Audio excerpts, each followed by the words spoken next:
Good afternoon, everyone, and welcome to the Schaeferts and Dean Business Builder Speaker Series. We know that you're busy, and we appreciate you joining us today and giving us your time. This is an idea that was born out of the days in COVID when we couldn't get together, and I said, let's get together virtually. We'll bring on a speaker on a topic that we think is important and valuable to the real estate agent community that we support. And we've been doing it the third third Wednesday every month at 1 p.m. since then. My name is Doug Dean. I'm the owner and managing partner at Schaeferts and Dean, and we are proud to host our Business Builder Speaker Series today. To make the most of your time, we encourage you to ask questions and participate utilizing the chat box. Join us next month for our next Business Builder speaker featuring Tim Hardiman from Hardiman Realty, Understanding Investor Closings, Flips, Assignments, Novations, oh my. And that'll be Wednesday the 18th at 1 o'clock on Zoom. This month, I'm proud to introduce Liz Bachmann. Do you go by Elizabeth or Liz? Liz? Do you prefer Elizabeth or Liz? Yeah, it's interchangeable. I know you as Liz, and I'm going to stick with it. Liz Bachmann with Wildflower Social Media. She's the founder of her company, and her topic today is setting social media goals that support marketing to your targeted audience. And at this point, I'm going to turn it over and say, Liz, thanks for joining our program today. And I'll stop sharing so that you can share your screen and take it from here. All right. Thank you, Doug. As he covered, I am Liz Bachmann with Wildflower Social Media. We are a social media management and consulting company. We serve a variety of audiences. The way that I got connected with Doug in the first place was through a workshop that I was hosting for real estate agents about creating a content strategy. And he was gracious enough to invite me to come and do this after attending that. So this is a little bit about me. It's basically what I just said. I build brands online, and I either implement it or teach you how to do it. So the subject matter today is setting goals and marketing to your target audience. The reason that that's the subject matter is because that's the beginning of creating a good content strategy. So I get lots of questions all the time. When I did a poll of real estate agents and the types of things that they wanted to hear about, the three questions that I got the most were, how do I attract followers? How much of your business account should be personal versus business? And how often should you post on your business account? And what that comes down to is really your goals, what you're trying to accomplish on social media. That's what will inform it, not whatever the social media guru says, not whatever's trending on TikTok right now. It's, what do you want your social media account to do as far as serving your business? Ooh. So often people tell me, well, I want my social media account to make me money. And like, yeah, fair enough. All right, that's perfectly reasonable. I also want my social media account to make me money. But there are a lot of different ways that you can use social media, and there's a lot of other ways to amplify your ROI.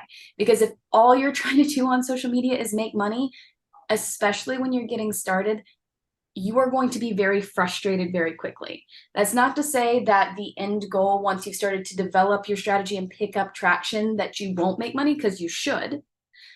But when you want to make sure that you're also looking at all the other facets that social media can be used for. So you've got marketing and sales, right? But you've also got recruiting and hiring. I mean, how many of us need an assistant or need somebody to join our team or our brokerage, and we want them to be the right fit? Social media is a great way to talk to them about that. Just building a reputation in general. I don't know how many contractors that my parents or my grandparents have tried to hire, and I've looked them up online, and if I can't figure out who they are, I don't let them hire them anymore. And that's not just because I run a social media company. That's because I want proof that they say that they are and do what they say they are and do what they say they do. And the last bit is controlling a narrative. if you want to be able to take control of your brand, if you want to be able to influence how people perceive you online, that needs to be a goal. So these can all be measured in a lot of different ways, and it's going to depend on where you are in your business. It's going to depend on what your skills and strengths are. Like one of the things I always say is, like, if you're bad on video, don't start a TikTok account, right? Like, it depends on what your strengths are. It depends on what you're trying to do with your business. So when you look at setting goals for social media, you want to look at the whole picture. Start with your business objectives, not your marketing goals, and work down from there.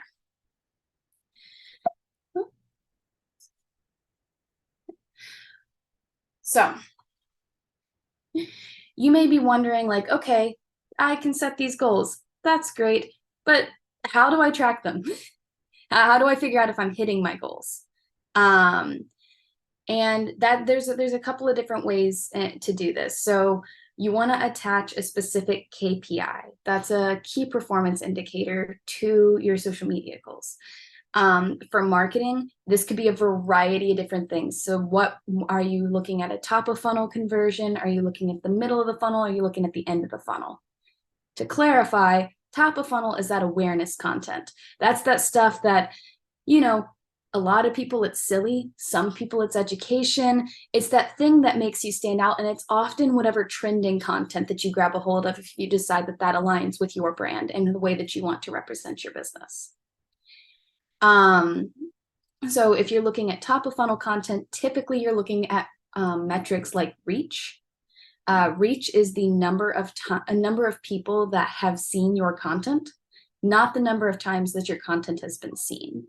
The number of times your content's been seen is impressions. We prefer to look at reach over impressions, but that is a personal or an agency preference. When you're looking at your middle of the funnel, that's when you're looking at your engagement more than the number of people that you're reaching. So you got to do that top of funnel first, because if you're not reaching anybody at all, then it doesn't matter what else you do, because you're just screaming into the void, which I know a lot of us feel like we're doing that sometimes. But that top of funnel stuff, that's how you get that traffic in order for your middle of the funnel and end of the funnel content to actually work. And a lot of the times, especially if you're not planning your content ahead of time, we just do bottom of the funnel content and some not very thought out top of funnel content because we liked that trend and thought it would be cool to try. Right. So that's you have to look at how your buyer is going to move through, how your potential buyer, whoever you're trying to influence, is going to move through your content. So middle of the funnel, we're looking at, on Instagram, we're looking at things like saves. I love shares. Comments are great, but if you think about your own individualized user behavior, how much does it take for you to comment on a piece of content as a user? Now, I save stuff all the time. I send stuff to my friends all the time. But for me to put a public comment on the bottom of a photo, that takes a heck of a lot more. And I think that's something that we tend to not think too much about is, we want these people to do these things, but would we? Like, consider your own user behavior. So that's your middle of the funnel. And then your end of the funnel is promotion. And I actually got asked during a presentation I gave earlier today for my BNI chapter, can you actually measure direct monetary ROI for organic social media? And the answer to that is, sorta. Because what you can do is you can track how many people you got from where they saw you on social media onto your sales page. But unless you have the rest of that lined up, those analytics set up, the Google tags and all of that, you're not going to know 100% for sure. That being said, if you start posting consistently on social media and suddenly your website sales go way up, there's a bit of common sense that comes with that, right? So that ties into your sales. As far as recruiting and hires, that's going to be similar to a website click or an email metric, like how many people are reaching out about the job. And if you were actually using it to build your brokerage, or if you were actually using it to get an assistant, something like that, one of your interview questions should be, how'd you find out about us? That's how you're going to track whether or not it worked. For building a reputation, that is a soft place. So building a reputation, you're looking at your brand awareness, which is going to be your reach. But one of the best ways that I've been able to qualitatively tell that it makes a difference is I have clients who have come up to me and say, I've been stopped at this event at this restaurant and told that they liked this about this because it made me think this. And that's a mark of success, whether it's showing up on your analytics report or not, because you're sticking in the back of their mind enough. And that's all consistency. The same thing is with controlling the narrative. It is making sure that that is a intentional choice of yours, not necessarily a metric that you can, unless you're going to run focus groups, which most of us are not. Unless you're going to do that, controlling a narrative is really about being intentional and precise with the language that you use about yourself or your company online. So that's kind of how you can look at setting goals and start to measure goals.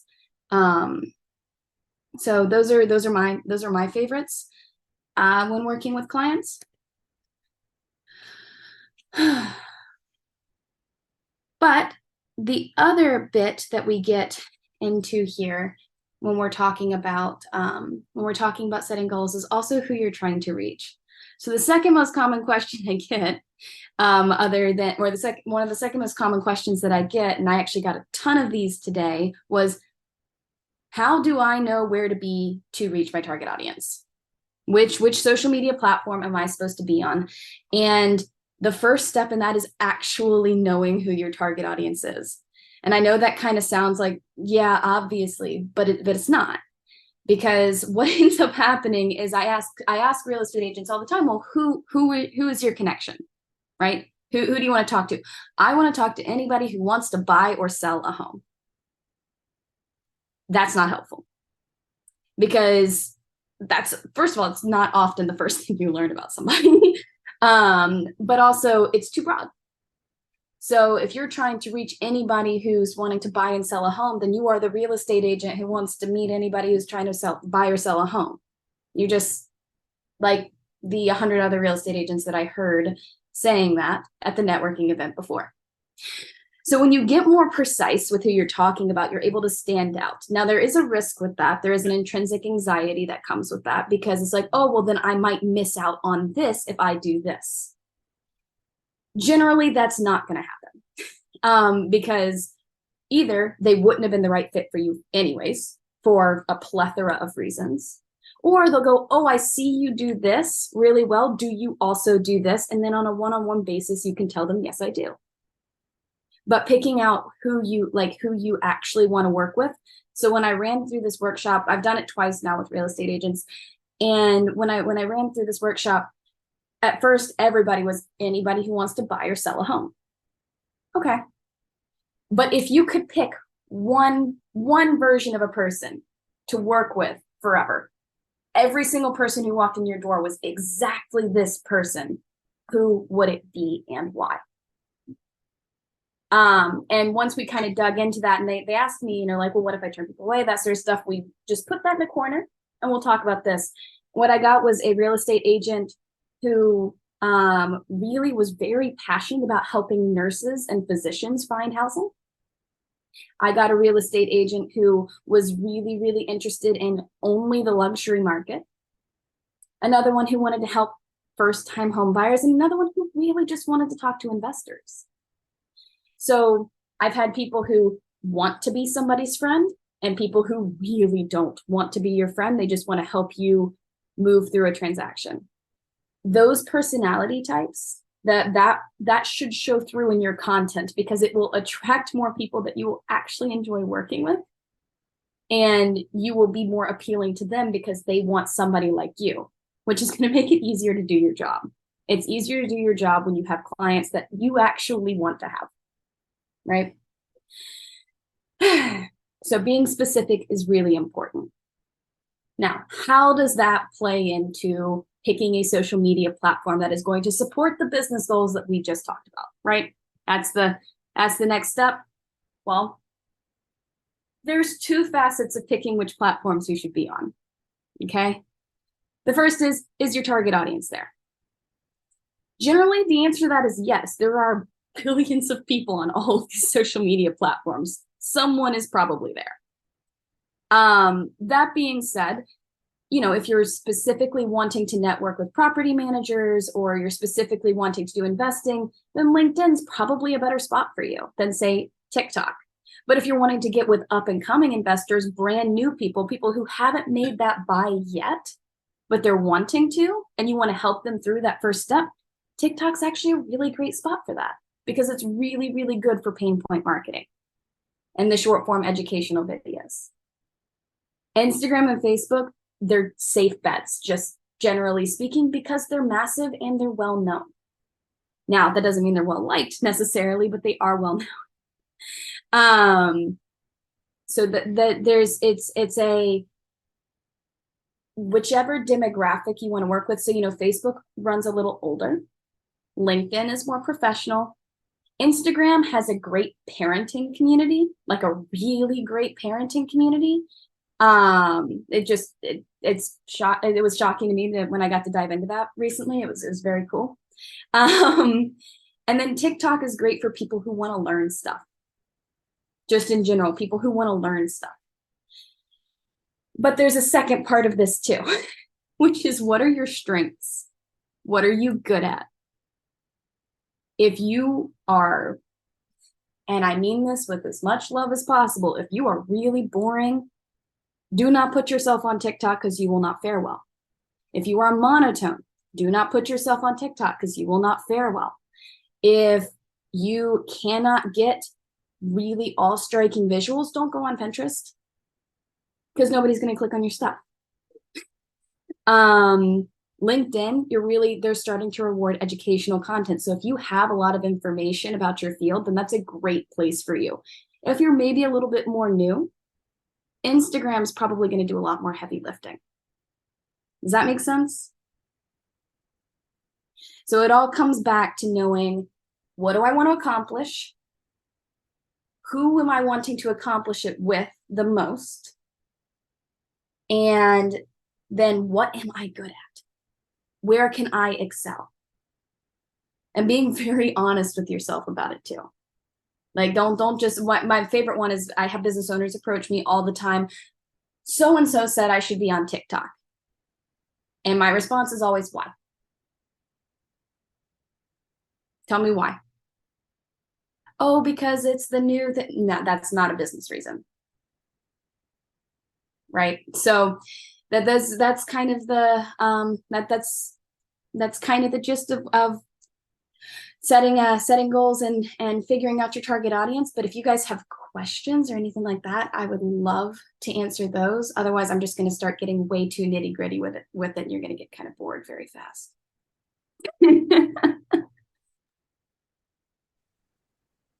Liz, when we're doing this and we've narrowed it down and we've said, like, I want to work with families, with moms, with kids, and do that kind of thing. Now I know that. So how do I decide where to start with it? Like, I've heard you before, so I have we want to give information, build trust, and then do this, push for the sale or to give them a, next step kind of a thing. What is that kind of, like, giving away gifts or giving information? What does that kind of look like? So we know where to get started. Well, that depends on what types of assets you have available to you. Okay. So depending on the price point of what you're trying to do and the long game of what you're trying to do, you may end up wanting to put them into your email list, which would be a downloadable something that you can then nurture, because not everybody's going to be ready to buy right this second. Not everybody's like the pain point. They may be interested, like, oh, I see this in the future. But if you keep bringing it up, then it'll be helpful. But social media works like that too. So it would be something like, so Nancy's a therapist for parents and kids, just to make this a little bit easier.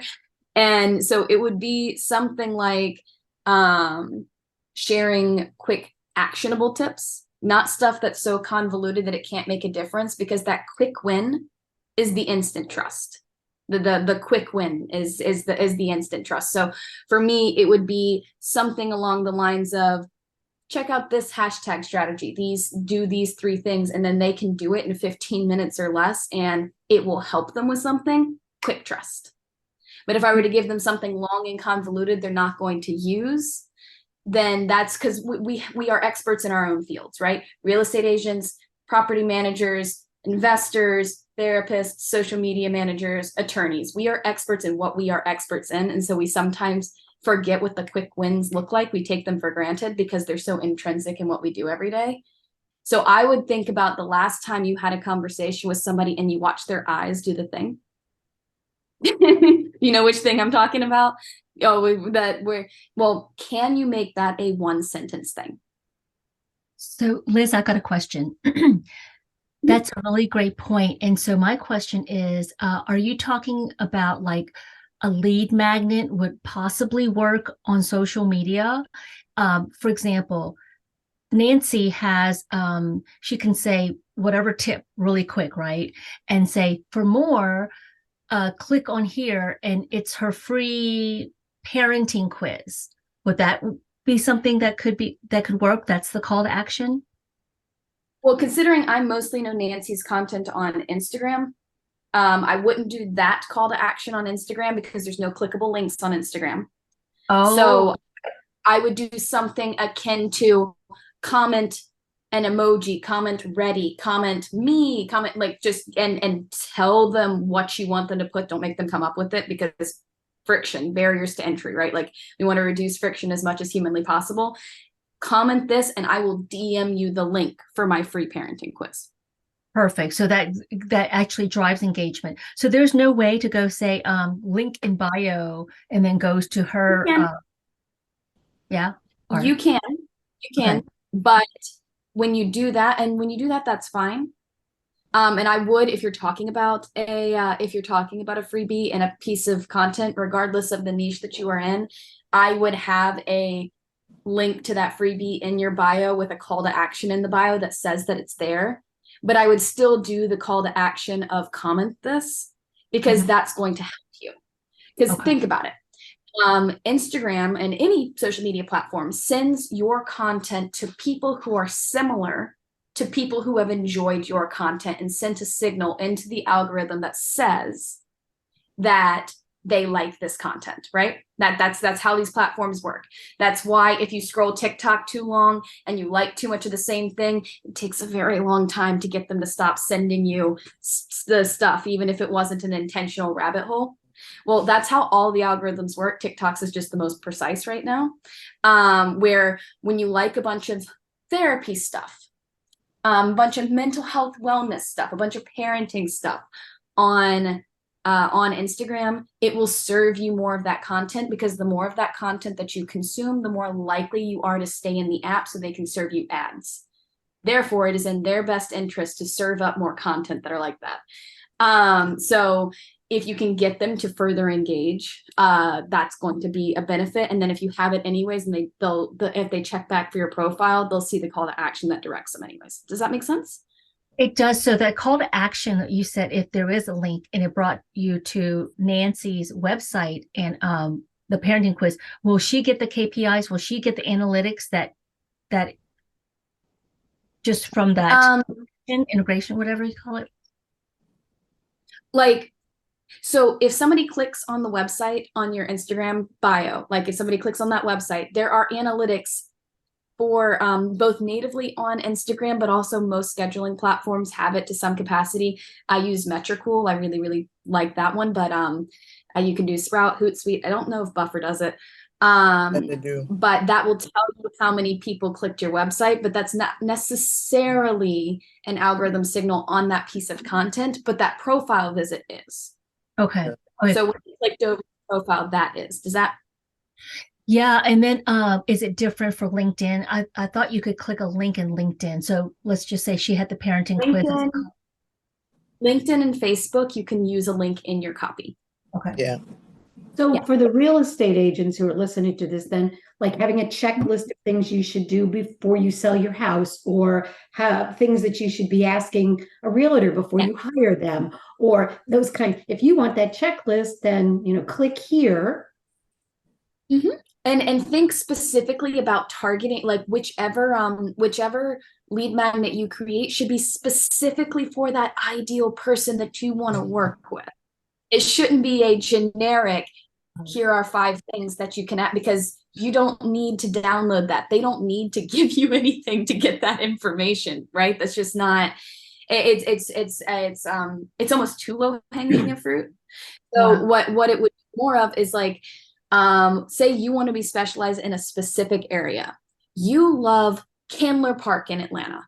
That is your favorite place. That's where you want to sell all the houses. You want to be the Candler Park real estate agent, period. All right, then give me something that tells me everything I need to know about Candler Park. What are the interesting things that are going on in Candler Park? What are the interesting restaurants? What are the school districts? What are the events? What are that sort of thing? So that you're speaking directly to your audience. Same if you wanted like the travel nurses and stuff like that. Well, that's a very specific thing that you can serve that not everybody's doing. So it's not just going to get clicked past if you are a travel nurse. Liz, I have a question. You kind of talking a little bit about the landing pages and hashtags. I wanted to kind of drill into hashtags, especially. What platforms to use it, when to use it, how many to use the hashtags, and then when it comes to the landing pages, how do you create? What's the best way to create it to get the call to action response and uh, the resolution that we're looking for? Sure. So I'll start with hashtags. Okay, if you Google how many Instagram hashtags should you use, it's very upsetting, because last year sometime or the year before that, Meta released 2 completely opposite things, Right. that didn't have any overlap whatsoever. And everybody was like, you can share up to 30 hashtags on Instagram. There is no penalty or anything like that. But if you are using 30 hashtags on Instagram, they better be relevant. Okay. They should be similar to the keywords. They should really be, you should be looking at the keywords and they should be relevant to your content, not just a standard stock block of hashtags that you have that's kind of your business. It's just going to it's going to perform a lot better. So on Instagram, you can use up to 30, but you don't have to use any as long as your captions are keyword rich. But that's probably more complicated than I can get into on this call. But so there's that. And then there is on Facebook, I really wouldn't use more than 5. Okay. 2 to 3 is what I tend to use for my clients. On LinkedIn, we're looking 3 to 5. TikTok, it depends. I don't think there's a hashtag limit on there. There is a character limit, but it all, again, comes down to relevancy. And part of the trick here is also making sure that you're using words that your ideal customer, ideal buyer, ideal seller is going to be using, not other real estate agents. Okay. So don't use language that only people in your industry use, because your customers are not coming from your industry. They aren't experts. Generally, not always, but generally. Yeah. So that's hashtags. Landing pages, I don't build websites, but a general rule of thumb when it comes to a landing page is ask them for only one thing and give them only one option. You don't want to have people look at it and have to think about what they do next. You want them to click on that link and you want them to click on something else. Lots of words, people are probably not going to read it, right? Video content is extremely compelling if you have it available to you. Okay. Yeah, but one call to action, one specific thing that you want them to do. Okay. Because if they were going to do something more general, they'd just go to your homepage. Okay. So, and is Facebook still the preferred platform for landing pages? I don't fully understand your question. So I know LinkedIn, you could do landing pages. Is that still a thing? Or to get the best Are you talking, results, get the, are you talking about in ads? yes. Hmm. Okay. So I don't do a lot of advertising. Okay. Okay. Pretty much everything I do is organic. And that Okay. comment about the landing page is more from a web design perspective than it is from Okay. an advertising. Okay. Yeah. So what if, I'm thinking about like the realtors or even myself, right? That sometimes you run out of things to share that are your own. Mhm. So you might want to, as a realtor, be seen as the queen of connections. Like I know the person you should go to when there's a plumbing problem. I know who the engineer is that you need to talk to. I know, yada, I know. So what is a good way to do that on social media organically? Because the other thing too, right, is I'm picking up their audience as well as mine. Because like if I have Shani on, then Shani's going to put it on her site. She's going to tell people that she's there. I'm going to do it. And now she gets my people and I get hers. Yeah, you mean like kind of the benefit of doing a business builder for a real estate closing office and a social media person, kind of like what we're doing right now, right? Exactly. Yeah, absolutely. And that, but like, how do you do that on social media without like, I don't want to do hour long, And I wouldn't necessarily do that. So here's a couple of different things you can do. First of all, on Instagram, there's actually a collaboration feature. That means that you can create a piece of content together and publish it, and it will go on both of your pages as the exact same post. So that's a really awesome tool that you can do. So like say you had a real estate agent and a plumber, and you guys did a quick, 60-second or less walkthrough of a plumbing problem, or like walkthrough of a common thing to check, or a home inspector, somebody like that. And then you can share your audiences. That's a really good way to do it. The features like that aren't available on other platforms at this time, but what I would always do is if you're talking about somebody, anybody, tag them. Make sure you're tagging them. And if you are both like aware of the collaboration, like if you're like, you may just shout somebody out, like, I really like Slate 828 because they did my video headshot. I'm a big fan of them. Well, I'm not necessarily going to make that Jean's problem, right, to post. I'm not necessarily gonna make her coordinate with me on that particular thing, but I am going to tag them so it's in her notifications, and then they'll share it to their profile because it's social proof for them. So you can still use it, and that works on all platforms. That works on LinkedIn, that works on Facebook, and on TikTok, you can do reposts. On TikTok, you can also do stitches, and you can do duets, which are two ways of amplifying or responding to somebody's content. Responding can be in agreement or not. Typically, it's not. The stitches and duets are where? Stitches and duets. So you can do. They first came out on TikTok, but there is a, before I tell y'all wrong, there is a, you can do it on TikTok, and you can do some versions of it on Instagram Reels. Yeah. So the reason I'm asking even here is that I do a talk. I have with parents about moving their kids. And so that might be a fun thing to do with some of the realtors if they wanted to pick up some of my parents as new customers. Yeah, no, you can absolutely. I want to get back to you about the actual functionality on that, because I haven't, for Instagram, I have not done that with a client.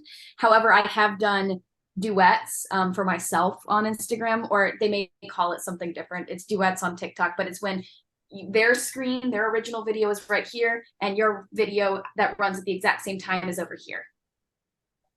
So like if a real estate agent were to partner with you and post something like, here's 3 things that you can share, like 3 fun things you could share with your kids about moving to this new location. And then you can do like something like that, or if you were to share, tips for adjusting to a new school, tips for helping a parent adjust to a new school, and that would be helpful for a real estate agent if they have someone who has a young kid who is having trouble, or they're worried they may have trouble. Does that answer your question? Perfect. Well, I've got a chat here. Oh, that was very sweet.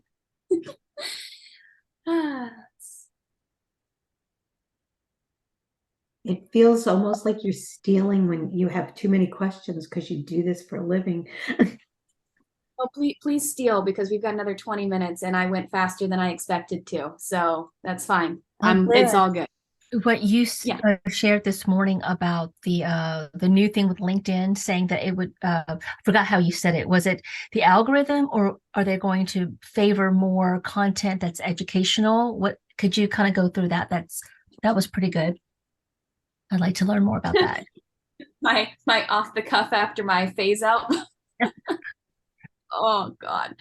Doug, I had an interesting morning. It sounds like it. But yeah, so basically, so think about LinkedIn. LinkedIn is a platform for professionals, for business professionals. That's what it is. They also acquired Linda Learning. Are you guys familiar with what Linda Learning is? It's now LinkedIn Learning. Yeah, they acquired Linda. Yeah. Interesting. Okay. So, and they were acquired by Microsoft, right? I believe they're owned by Microsoft. I could be wrong, but I'm pretty sure I'm right on that one. But when you think about what that platform is actually standing for, and like what its roots and its niche is, it is educating and helping business professionals perform, develop, and grow. So they are going back to their, or at least this is what I've been reading, is that they are going back to their roots in rewarding educational and valuable content instead of just random stuff that gets a decent amount of engagement. So when you're looking at creating content, focusing, and I generally across all platforms tend to advocate for education-based content, because I think giving people information is never an excuse not to buy from them. In my opinion, giving people good information is never an excuse not to buy from them, even if you give them a lot. But if you also think about it, like when you're sharing educational content, think about the keywords that you're integrating. Not even intentionally, but if you write good educational content, you're going to be addressing the pain points of your audience. Whether that is, how do I figure out which house to buy for an investment? I got no idea. I'd read that, right? Or something along the lines of, there's a lot of stuff out there about interest rates. That may be a little saturated, but you could still do it. There's a lot of places where if you look at the types of content you should be creating and use LinkedIn to create a slightly more long form text heavy version that is educational, that is not only going to be educational and therefore be recorded, but it will also be keyword heavy if you write it well. And that will make it more likely to show up when people are searching for things similar to you. So I guess that segues to my next question. How does LinkedIn able to recognize that it is educational, valuable content versus a meme? If it's an infographic and it's educational, it's still an image versus a meme. How would it know? I don't know on images. I know on Instagram, they are able to scan your images and tell what's in them. Gotcha. I don't have a yes or no on LinkedIn for that, though. And then you said they are rewarding. So what is the reward? That you will be at the top, or I was reading that it was going to be served to more of your audience. Okay, gotcha. Okay, that makes sense. Yeah, I got that from Neil Patel. That's where I've been learning about all of this. Okay, cool. I hate to keep asking questions, but I'm just curious, Liz, out of all the platforms, and I know it's different depending on what your business is, but do you have a favorite that you just like to work with in general? Like to work with as far as run for other people, or which platform do you feel Well, I okay. think Use the most. I think Instagram's the most versatile Okay. right now. Now, I hate the fact that it doesn't have clickable links outside of stories and your bio. That's a little bit frustrating for business goals in general and advertising. So that's something that I'm not, loving. But outside of that, they have so many different features that can do and serve so many different purposes. You've got your standard post, which is just an easy image. You've got your carousels, which can be used for storytelling. You've got your short form video. You've got your lives and your collaborative lives, Nancy, collaborative lives that don't have to be an hour. You've also got guides. How many know about guides? No, gosh, Liz, you got your content right there just to explain to us the difference between all of that stuff because, wow, don't know the difference between all of that stuff. So if you're sharing educational content or you are creating collaborative content with other people on Instagram, or you have preferred providers that you would like to showcase, that sort of thing, guides are a great way to do that, because what they let you do is they let you either share like a magazine catalog sort of version of your posts or the posts that you have saved. So one thing that I've done with this is like I ran a book tour for an author at one point. So that's influencer marketing. It's something new. So I wanted to showcase that I could do it, right? Well, I saved all of the different pieces of content, with the little ribbon savey thing, on Instagram. And then I created a guide and I showed the different posts. And I wrote a little thing on the top that was like, this was great because of this, and this was great because of it, and like that sort of thing. So you could do that as a real estate agent with different providers you use, inspectors you use, attorneys you use, like that sort of thing. You can curate tips. And you can also almost do like a series of educational content. Like say if like every Friday I'm going to release a tip on Canva. Well, then I could do a Canva tip guide and then reshare that to my stories whenever I post a new one to drive people to it. So I like guides. Guides are incredibly underutilized. And then we've got highlights as well. Highlights are stories that you decided you wanted to live for longer than 24 hours, and they stay on your Instagram profile. They are the little circles that are under the link but before the square content on your profile. Does that make sense? How long do they last? As long as you keep them there. Okay. Yeah, so when you share stories go in, once they disappear for 24 hours, they go into your stories archive.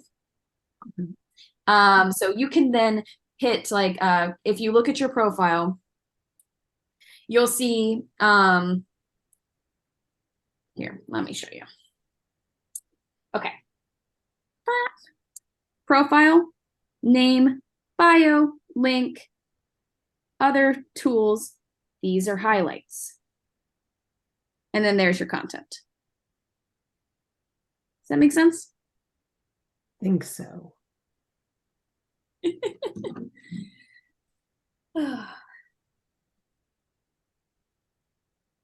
But yeah, that and that can be used to share customer testimonials. If you ever had a customer shout you out in the stories and you reshared that story to your post, you can put that in a testimonials highlight. I tend to keep a mini training that I did that's relevant to the audience I'm currently catering to, a start here that's basically, hi, I'm Liz Bachmann with Wildflower Social Media. We do social media management and consulting, and then these are the ways that you can work with us, just right at the top, and it says start here, so they know to click there first, and I get sales from that. So leveraging highlights is really helpful too. So speaking of testimonials, Liz, would you say that you need testimonials put in every spot from Google reviews to your website to Instagram, or is there like one way you can pull everything through? Like I know Google reviews, you can pull it to your website, but could you pull it into your Instagram, or you have to copy and paste it? I mean, I would screenshot it and put it on a branded graphic. Gotcha. If you were going to do it that way. It's manual. It's manual. There's no integration. Not that I know of. There may be with AI and everything that AI is doing, but I don't currently use one. But what I think is really beneficial about social media, though, is like, yes, you can do screenshots of Google reviews with a branded background, that's okay. I don't do it that often though, and the reason is because there's so many better ways to show social proof on social media, because that's where people are and they're interacting. So instead, encouraging somebody to, you know, when they're closing, snap a selfie and tag the real estate agent in the closing office, and then share that to your stories. Now make sure you share it to your stories so you actually get to save it and put it in that testimonial file. But that is a like straight from somebody else, you didn't create it, UGC piece of content where you're not only borrowing their audience, but you also have a piece of content left behind. UGC stands for user generated content, for those who I accidentally abbreviated for. Yeah.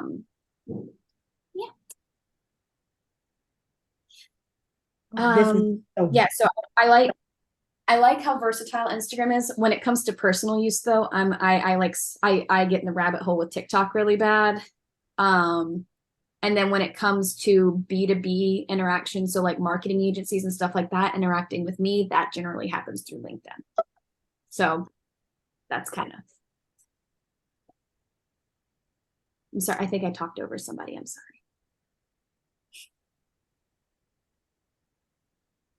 No, this has been fabulous. I unfortunately have a place I need to go next, but I will come and watch whatever you finish up with this. Thanks so much for doing this, Doug, and thank you, Liz. Thank you for joining us, Nancy. We do record the Zoom presentation and we'll make it available on our YouTube channel. You'll get everyone who's registered will get an email link when it's available on the YouTube site. Fantastic. What's going on with my computer?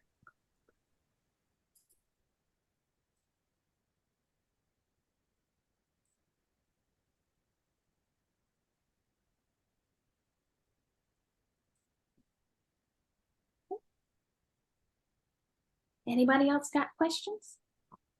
No, this is very, very valuable. Thank you. Thanks, Bean. Doug, is there anything that you wanted me to cover for any real estate agents watching that I have not covered yet? No, just anything you can think of that might be unique or specific. For example, I liked your comment that you can't just say, I want to find everybody who's buying a house, because that's too broad. But more specifically, what are some of the things that might be applicable specifically for real estate agents or unique for them? Yeah, so real estate agents have a unique opportunity to merge their personality with their business, which is where a lot of the questions around personal versus business profiles come from. When it comes to real estate agents, it comes up a lot more than it does with almost anybody besides coaches. And that's because a big part of why you make a decision with a real estate agent is how they make you feel, right?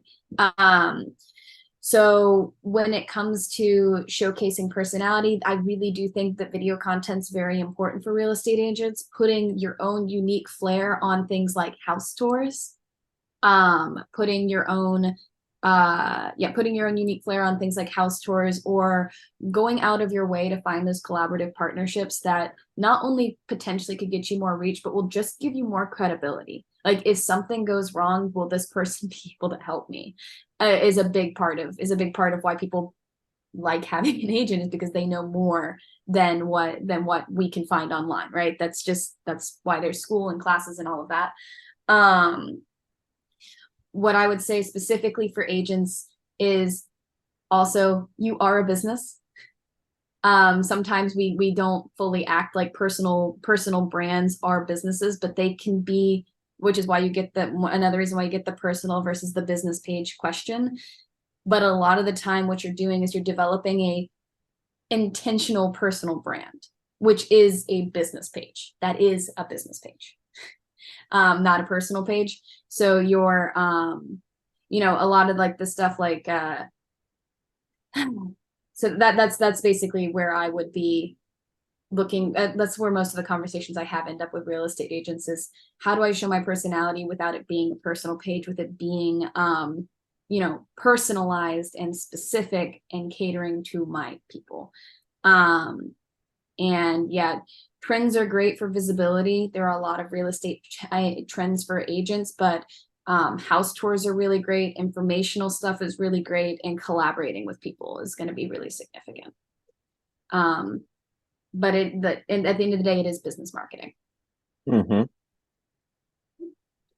So, Doug, I was just going to validate what Liz is saying. It's great insight. My background is actually sales and filmmaking. And so what Liz is saying is social media allows you now, because humans make decisions based on emotion and connection with other human beings. Sometimes you can't explain why you connect with someone. And so there could be various people educating you on something. The trust comes from the frequency of when you see that person, and sometimes you have that trust. Sometimes, like with a celebrity, you're like, oh my God, I know that person. I feel like I do, because you've seen them, so and authenticity is key. So if they're able to connect authentically. And one thing I hear all the time, because here's a unique problem for agents. Most of us don't buy a house every year, right? That's Right. that's not a it's not as much of a it can be a reoccurring service, but it's not necessarily going to be frequent. So it's very referrals based, but it's also very, I've been following this person for a long time and I know I want to use them when it comes time. Right. And that's an important thing to kind of hold, is that is a significant portion of that. Is most people, when they find a real estate agent online, aren't necessarily shopping for a house yet, but they will be eventually. And so I'm going to give a testimonial and to this other real estate agent. She said that there were two people she has never met before, and they were not even referred. But because she was giving these tips and they kept following, when it came time for them to buy, they're like, I'm going to call that person because I just love the information that she was putting out. It was just so useful, and it wasn't salesy. It was great tips that they kept following, and so that was a validation of social media right there. Thank you, Jean. I'm going to have to drop off, but this is really great. Thank you, Doug. Thank you, Liz. Thank you for joining us. Have a great day.